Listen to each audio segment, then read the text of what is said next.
Whiteouts, ice storms, freezing temps. West Michigan winters can be brutal. Now, it's time for News Channel 3's Storm Ready Winter Special, sponsored by Roach Home Improvement, the big name in roofing. Well, hello, West Michigan, and welcome to the News Channel 3 Weather Alert Team Winter Special. I'm joined here now by fellow meteorologist Jeff Porter and Colin Rogers. Of course, you no doubt noticed that meteorologist Will Haney is missing, but that's for a very good reason. If you didn't hear the news, last weekend, Will and his wife welcomed a third child, a healthy baby boy. We're so excited for Will, and we say congrats to them. Yes, congratulations, Will. Yeah, for sure. Katie as well. All right, guys, thank you. We have a jam-packed half hour for you, including how West Michigan winters have changed over the years, how one local ski resort is dealing with these climate changes, what goes into predicting a snow day for local superintendents and their students, and a deep dive into where pileups tend to happen in West Michigan each winter and how we can prevent them moving forward in the future. Keith. Thanks a lot, Jeff. You know, Mother Nature jump-started our winter season last weekend, as you know, with our first snowfall. A blast of unseasonably cold air crossing the relatively warm water of Lake Michigan spawned lake-effect snow bands, and some of that snowfall was heavy. St. Joseph there in Berrien County picked up 10.5 inches, and the South Bend area got slammed. They had between 8 and 14 inches. Well, that lake effect snow event prompted the National Weather Service to issue 2 of the most common winter alerts. When it comes to winter weather alerts, here's what you need to know.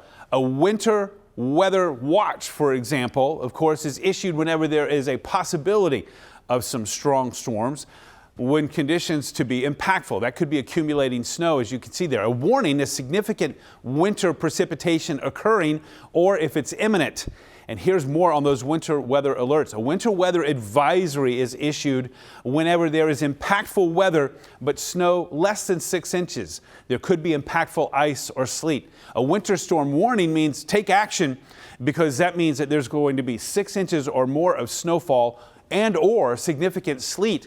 An ice storm warning might be given for that as well. And then, of course, a blizzard warning here is at the top of the chart.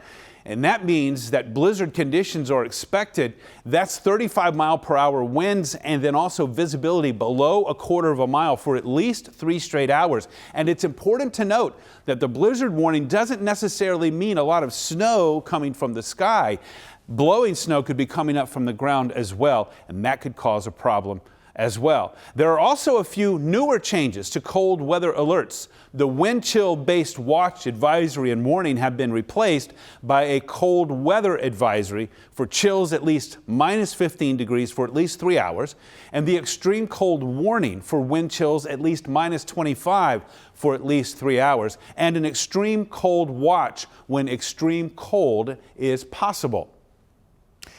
Keith, thank you very much. Appreciate it. Something you might hear us talk about occasionally is the potential for snow squalls in West Michigan. These intense, usually short bursts of snow cause conditions to change dramatically. Meteorologist Will Haney has a look at how snow squalls and what to do if you're ever caught driving in one. In meteorology, a squall is a sudden burst of intense wind, often brief but powerful. In the warmer months, it might be an intense squall line of thunderstorms and heavy rain. But in the winter time, we can see snow squalls.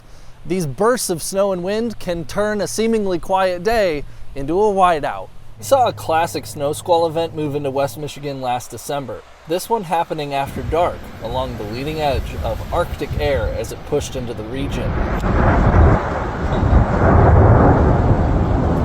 Even produced thunder snow, something we might only see once every few years here in West Michigan. So here's a few do's and don'ts if you ever encounter a snow squall while you're driving, and these same rules really apply to any burst of heavy snow. First, slow down gradually before visibility drops. Increase your following distance, and use low beam headlights so others can see you. Now, the no-nos. Don't slam the brakes. It can cause skidding. Don't use your high beams. They reflect off snow and worsen visibility. Don't pull off onto the shoulder. If you feel unsafe driving, take the next exit instead. So the next time you hear us on the news tracking a snow squall, you'll know a bit more of what to expect. Thanks, Will. It's those snow squalls and lake effect snow in West Michigan that lead to pileups on our highways. Now, I looked into the typical problem spots and what can be done to fix this pileup problem. When the lake effect machine gets cranking in the winter, I-94 can turn more into a skating rink than an interstate. Numerous pileups have occurred over the past few winters between the Hartford and Mattawan exits. That 20-mile stretch throughout the winter months has a lot of lake effect snow that comes across that causes ice buildup on the pavement. And unfortunately, we do have people who lose control of their vehicles and cause crashes. This stretch of I-94 has been a known problem spot for years, and MDOT now has billboards with recommended speed limits to try and warn drivers of what's ahead. You're going to hit some pretty severe winter weather up ahead. Here's a suggested speed. You may want to dial your speed back a little bit and help you prepare for it. That's helpful information. Despite the signs, some people still continue to drive too fast for the conditions. Since they display a recommended speed limit rather than an actual speed limit, Michigan State Police will not go after these drivers. When someone is doing 70 miles an hour during a snowstorm and they maintain control of their vehicle, we will not pull them over. We will not issue them a citation. However, if they do crash and the investigation shows that it's because they lost control, then we will issue them what we call a violation of basic speed law citation. For now, it's up to drivers in Michigan to determine how much they need to slow down to keep control of their vehicle. It could be 15 miles lower, it could be 20 miles lower. But whatever that number is, it has to be a number where they maintain control. Other states do change the posted speed limit during inclement weather. Just like in West Michigan, Ohio deals with lake effect snow along I-90 in Lake County. ODOT installed a 12-mile stretch of variable speed limit signs that lower the posted speed limit during lake effect snow events. Brett Kovacs with ODOT says since the signs were installed in 2017, they've seen major crashes reduced by more than half, from 19 to 8, and fatalities decreased from 20 to 9. Winter crashes in general decreased by about 43%. Kovacs says ODOT plans to expand the variable speed limit signs further down I-90 due to its proven success. Virginia also utilizes variable speed limits. Fog is a common problem along I-77 in Carroll County. A spokesperson from VDOT Salem District tells me once they installed signs in 2016 that slow down traffic on foggy days, they haven't seen any significant crashes. In the 10 years leading up to the signs being installed, there were 3 significant crashes along that 15-mile stretch of road that ended up killing 5 and injuring dozens. We have worked with the state police, and obviously having a suggested speed limit is helpful. And if lawmakers want to take the next step and make that law that is enforceable, certainly we'd welcome that. But I think either way, what it boils down to is people on the road have to drive safe and responsible speeds for whatever the conditions are. Now, I reached out to Senator Sean McCann about variable speed limits in Michigan, and he says in part, I am interested in further exploring the concept of variable speed limits for potential use on appropriate Michigan roads in order to enhance safe traveling in our state, particularly as it relates to weather-related events and to help reduce vehicle crashes. Michigan may be able to learn from other states that have implemented variable speed limits. Now, I also reached out to McCann, who said he wanted to note that there could be costs associated with the signs and technology needed to potentially implement this concept. I also reached out to Pauline Wenzel and Eric Nesbitt's offices, and they have not gotten back to me.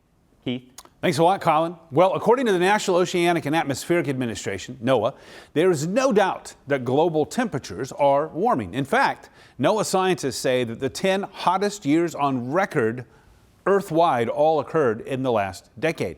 And West Michigan temperature records show the same thing. For example, data compiled by Climate Central using temperature records from the National Weather Service shows that the average winter temperature in Grand Rapids for the months of December, January, and February from 1970 to 2024 rose by 5.7 degrees. That's a huge jump, going from about 23 degrees to near 28 degrees. But it's more than just average temperatures. The data also show that the average date for the first freeze of the season is much later now than it was 50 years ago, moving from early October to the middle of October.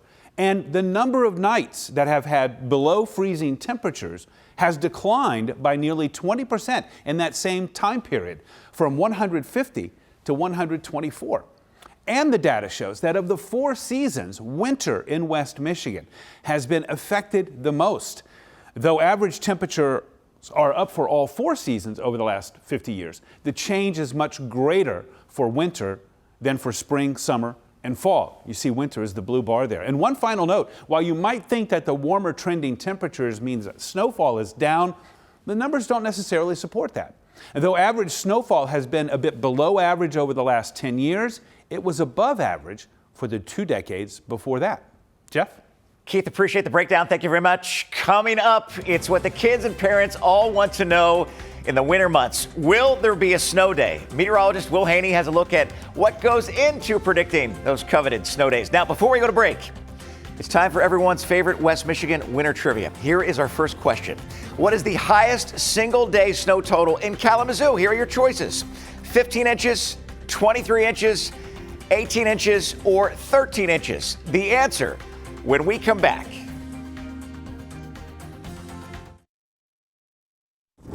You're watching News Channel 3's Storm Ready Winter Special, sponsored by Roach Home Improvement, the big name in roofing.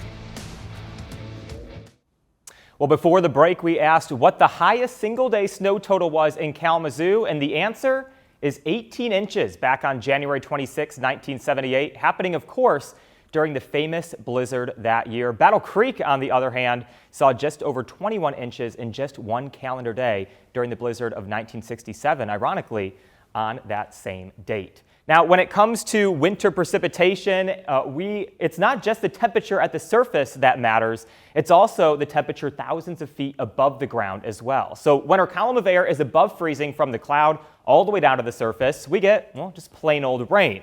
Now is where we have some fun. Let's say there's a shallow layer of below freezing temperatures right at the surface. This is a setup for freezing rain. Those supercooled water droplets freeze on contact if the surface temperature is below freezing. And it doesn't take much freezing rain to make things very slick. Now, when there is just a shallow layer of warm air aloft, snowflakes will actually melt into a raindrop and then refreeze as it falls through that colder air again. This creates sleet, which looks like little ice pellets. And last but not least, we have snow. When the column of air is below freezing, all the way from the cloud to the ground, that is a setup for snow. Jeff?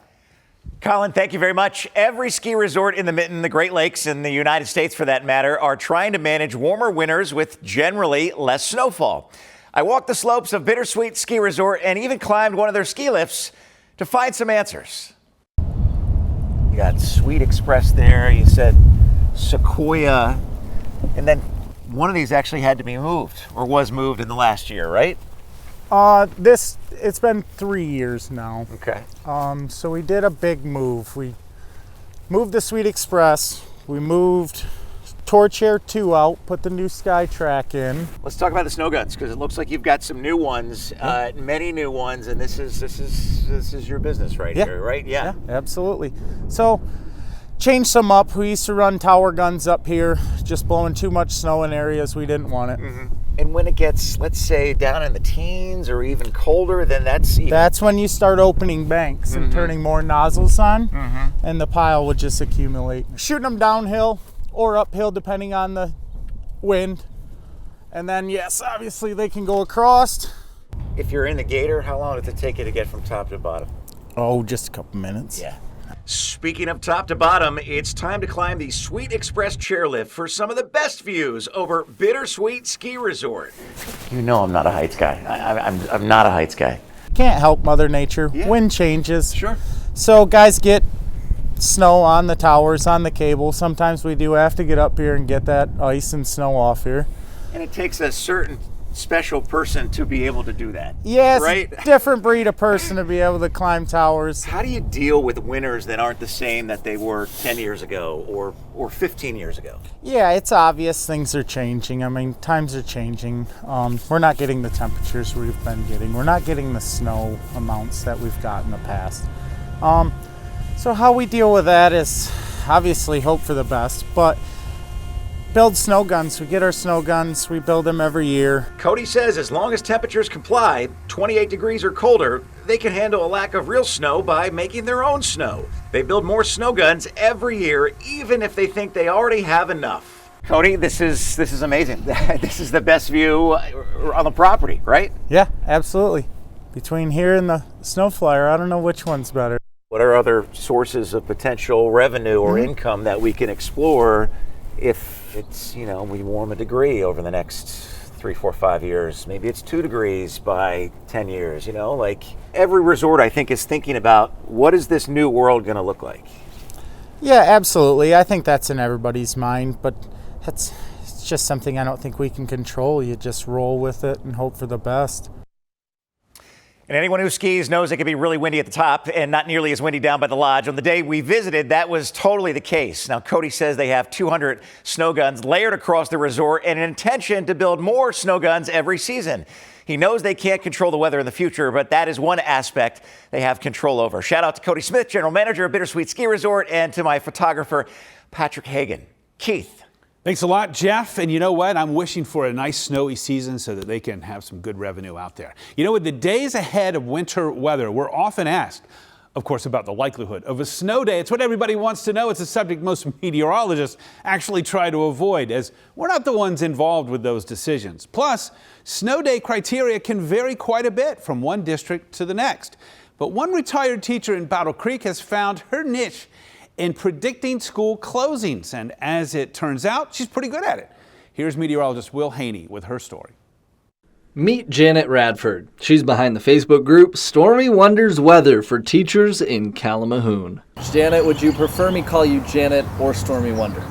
Whichever is more comfortable for you. Her online group now has a solid following of over 600 teachers in the Battle Creek surrounding area. We stick to just educators or people who work in the schools, but no administrators. We just do that because we don't want the administrators to hear our prediction before they make theirs. Joining the group comes with some rules, too. Everybody has to be positive. If you're not positive, then we remove you from the group.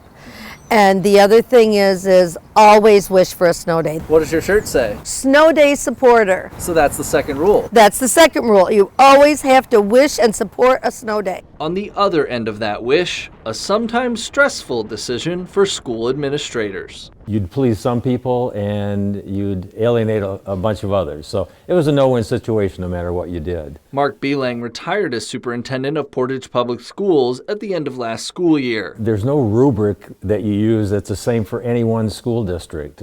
When I was in more rural areas, you've got gravel roads, you've got some very narrow roads, you've got hills in some places that they come into play.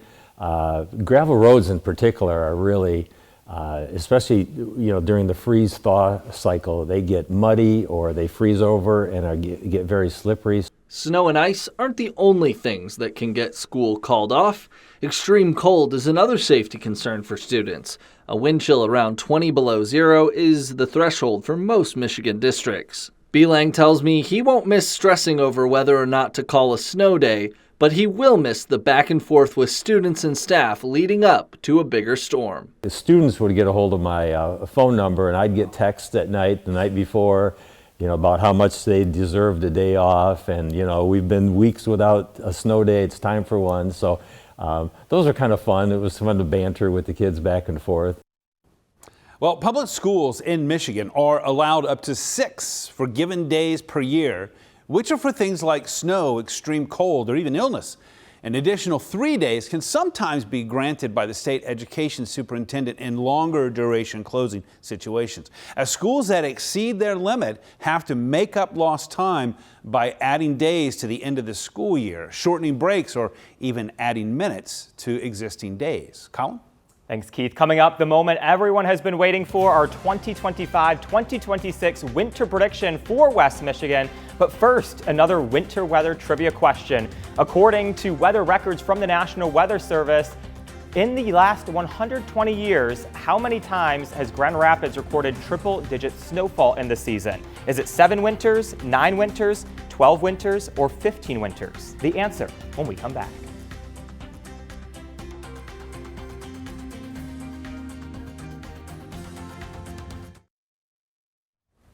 Well, welcome back to our winter weather special. We left you with a winter weather trivia question. According to weather records from the National Weather Service, in the last 120 years, how many times has Grand Rapids recorded triple-digit snowfall in a season? And the answer is 9. Wow. The answer is 9. And by the way, the last one was 3 years ago. And interestingly, get this, 5 of those 9 have occurred since 2001.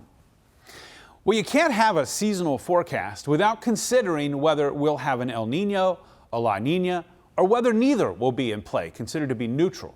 Well, El Nino refers to the abnormal warming of the surface water of the Pacific Ocean near the equator, and a La Nina is whenever that water is abnormally cool.